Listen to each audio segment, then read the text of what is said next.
Sa mundong puno ng kulay at liwanag, paano kung tila tinakasan ito ng ningning at nakakulong sa dilim? Iyak talaga kami ng iyak noon. Sabi, ano bang gagawin namin? Pormero, sabi sa akin, bakit mo pa pinapapag-aaral? Anong mararating niyan? Normal lang naman po siya, para katulad po ng mga normal na tao. Mga daliri niya. So yun ang naging paningin niya. Yun ang katulong niya ngayon, ang kamay niya. Hindi nawala ang paningin. Kumbaga, andyan pa rin, normal pa rin siya.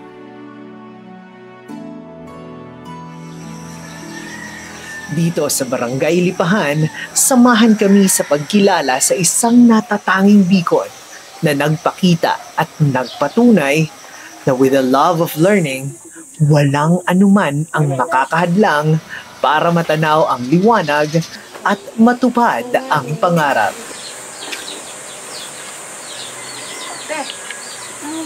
Andito na uniform mo.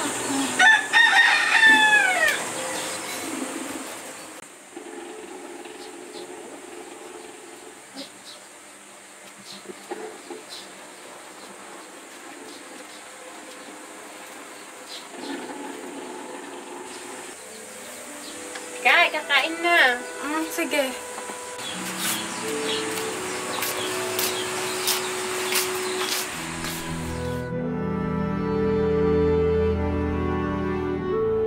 Maligayang araw po. Ako po si Charity Guengay. Graduate po ko ng BSIS, Bachelor of Science in Information Systems po sa Batangas Eastern Colleges. Panganay po ko sa aming tatlo and ako po ay 21 years old right now. Mahilig po ako magbasa ng stories like Wattpad or ngayon po nagugustuhan ko na rin po yung mga English stories or audiobooks or graphic audios. Mga ganun po yung mga lagi kong ginagawa or ayun po, one of my hobbies. Makipag-usap, ganun, sa mga friends ko or basta mahilig lang po ako makipag-usap, ganun.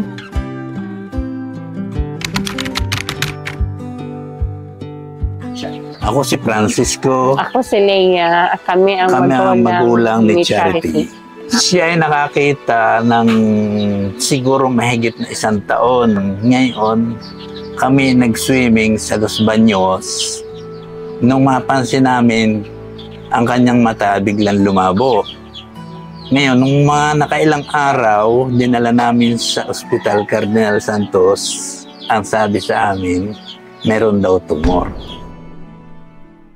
Finding sa kanya is retinoblastoma. Ang tumor nasa loob ng mata. So tatanggalin ang tumor, pati yung mata tatanggalin. Nung una, isa lang muna. Tapos hanggang sa nahawaan yung isa. Kaya after 1 week, operahan ulit yung isa. Pormero, sabi sa akin, bakit mo pa pinapapag-aaral? Anong mararating niyan? Bagaman sa umpisa ay hindi madali ang unang hakbang sa panibagong kapaligiran, kung saan hindi pamilyar sa kanya ang kilos at ugali ng mga kasamahan, kalaunan, ang dating malamlam na paligid ay nagkakulay. Mula sa pag-aalangan, natuto si Charity na makipagkilala, makipag-usap at yakapin ang bagong mundo at makita ang ganda sa pagbabago. Ngunit hindi doon natatapos ang mga hamon sa kanyang buhay. Sa ilalim ng ngiti at pakikisama, may mga laban din na hindi madaling ibahagi. Medyo hirap po ako makipag-socialize sa kanila, lalo na iba po yung world ko. May part sa akin na nahihirapang sumabay sa mga classmates ko. Kahit hanggang nitong college ko, lahat sila may maglalaro ng ML or something, but ako, magbabasa na lang ako ng whatever books I can find. Parang ganun. Yung parang kakaiba in all ways, hindi lang sa pagiging visually impaired ko. Then, yung pagiging independent din po. Feeling ko, lagi kong kailangan ng assistance, lagi kong kailangan ng kasama. Buti nga po sa BEC, pinayagan ako na mag-laptop. So, pag may activities and quizzes, ganyan, magla-laptop lang po ako. Mas naging independent po ako sa BEC, ganun. Minsan nakakaramdam po ako ng, nababother ko ba sila masyado? Kasi kailangan ko lagi ng help. Tapos, kailangan may magte-take notes para sa akin kasi sobrang bilis magdidikta ng teacher, hindi ko na masasabayan. Pagka may activities, minsan parang gusto ko rin po na, dapat kaya ko rin yun. Habang patuloy siyang nagpapakatatag sa mga hamon ng araw-araw, dumating ang isa na namang realidad, ang tanong ng bukas. Sa kabila ng kanyang patuloy na paglaban, nabuo ang loob at tapang.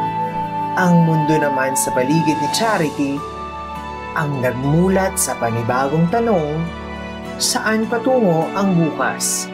Lahat na po sila nung grade 11 pa lang. Naghahanap na po sila ng papasukang school. Yung mga classmates ko po nun. Kasi nag-aral po ako sa blind school that time. So, lahat ng classmates ko, mga visually impaired.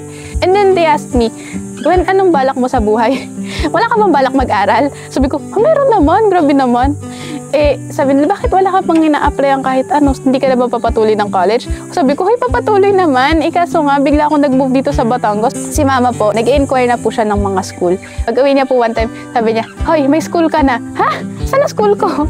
Diyan lang sa malapit. Nag-inquire ako, ganyan. Pwede naman daw, mag-enroll daw, ganyan. Hindi pa po ako na-determine that time. Okay, baka lang yan, one of the schools na natagpuan, tapos hindi naman mag-a-accept. Kasi na-try ko na po ma-reject ng school na wala, overpopulated kami dito. Ay, hindi kami natanggap ng ganyan kasi walang facility. Ay, hindi pwede kasi wala kaming equipment para sa'yo.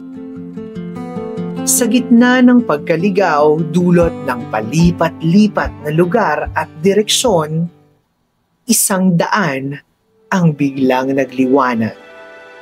Isang paaralang hindi lang basta tumanggap sa kanya, kung hindi, namangha sa kanyang kakayahan. Kanyang ginulat ang lahat sa kanyang ipinamalas. Dito nagsimula ang panibagong yugto. Dito nagsimula ang kwento niya sa Batangas Eastern Colleges. Naramdaman ko po nung una, medyo na-excite, na-anxious din kasi anong gagawin ko, naman bagong bagay, bagong chapter, bagong umpisa, gano'n. Purmiro ayaw pang tanggapin sa BEC dahil wala pa daw pa silang na-encounter na ganyan. Kaya bago ninyo tanggihan, interviewin muna ninyong bata. So, naalala ko po nung time na pumunta po kami doon para magpa-interview. Dala-dala ko po yung laptop ko that time.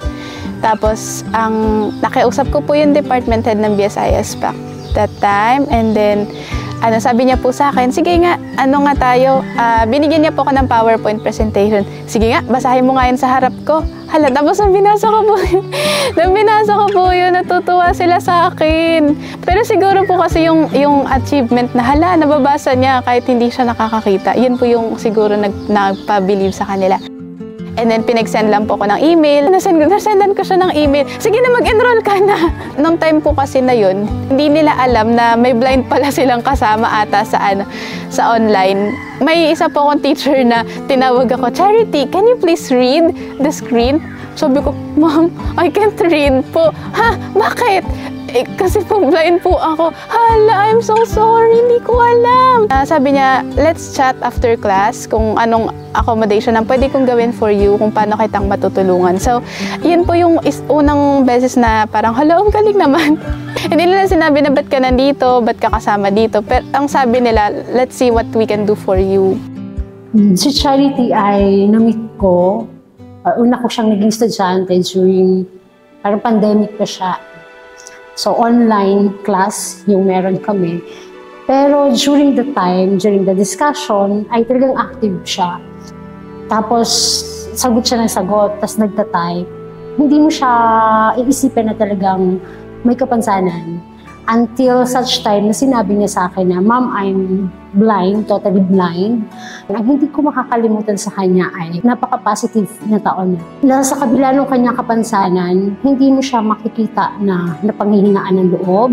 Hindi mo siya makikitaan na parang magtatahan bakit naiiba siya. Hindi. Nandun yung kanyang confidence. Talagang porsigido siyang makatapos. Yun ang aking napapansin sa kanya. Daddy, alis na tayo. Kanyang lahat. Hahanapin na niya kanyang bihisan. Maniligan na lang siya. Hindi sa tulad ng ibang bata na wala kaunting ulan na hindi papasok. Siya, papasok ako.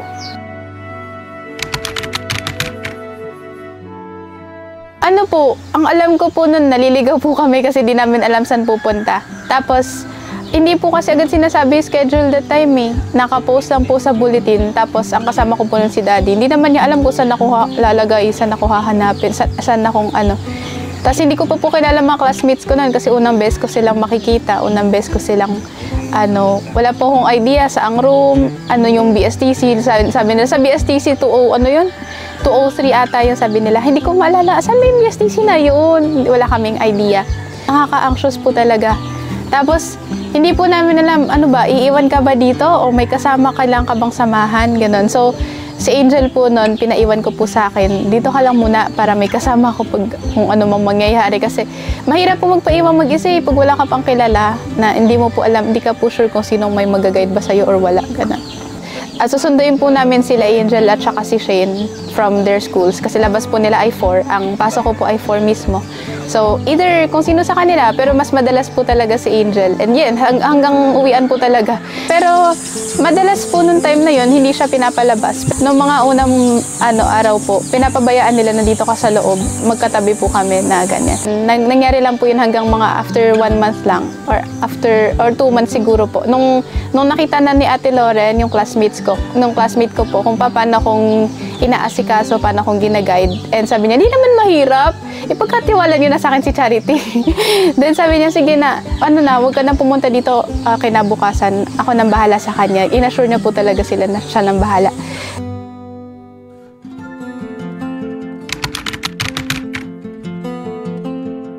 Nung nag-hackathon po, kasi ramdam na ramdam ko po yung inclusion na ipinair po nila ako. Hindi na po nila ako tinanong na, uy, bakit ka na dito? Ba't ka sasali dito?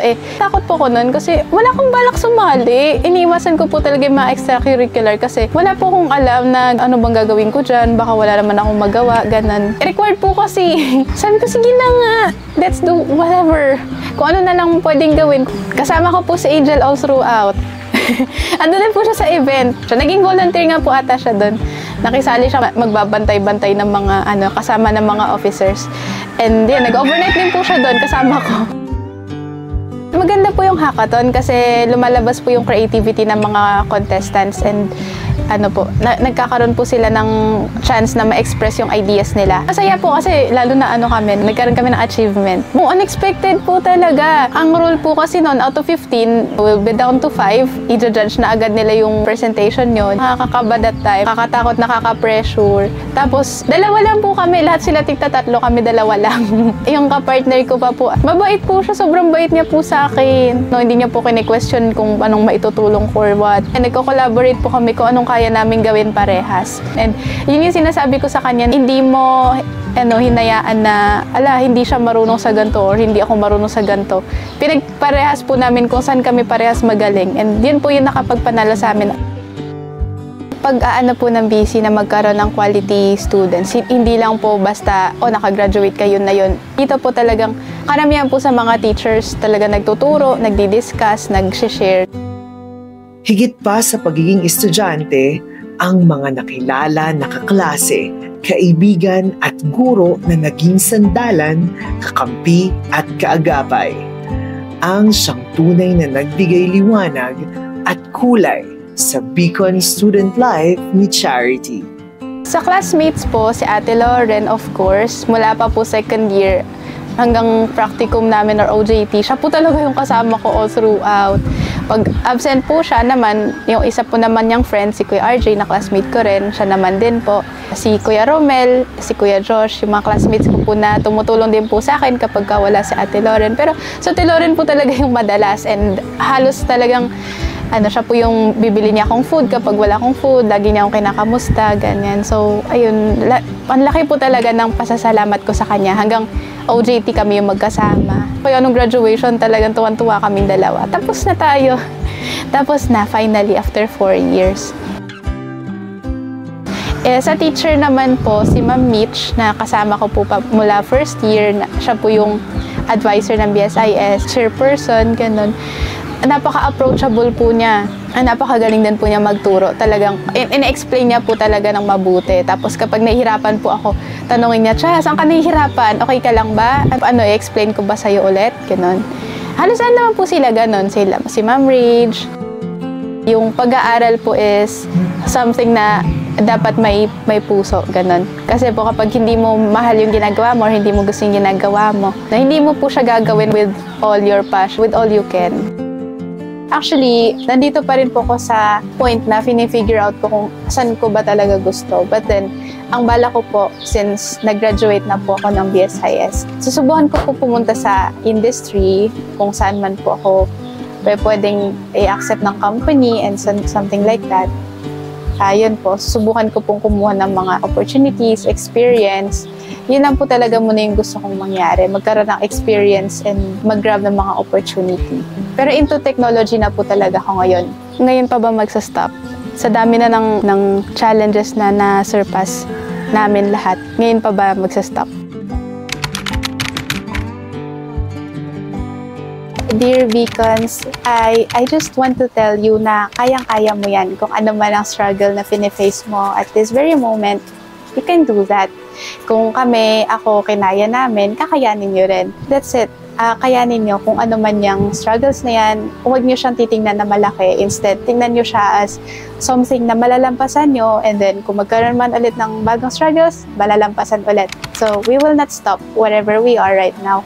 Kasi yung life, continue lang yung life. So, lagi lang ninyong iisipin na i-enjoy lang natin kung ano yung meron tayo ngayon. Kahit na mabigat, kahit na nakaka-burnout, nakakainis na yung life, i-enjoy lang natin. Kasi once na hindi na kayo nandyan sa situation na yan, mamimiss nyo rin. So, isipin nyo, pag nag-graduate na kayo, mamimiss nyo yung pagiging estudyante. Diba? Marami tayong naririnig na ganyan, nakakamiss maging student. So, enjoy nyo yung pagiging student nyo kasi mamimiss din natin yan.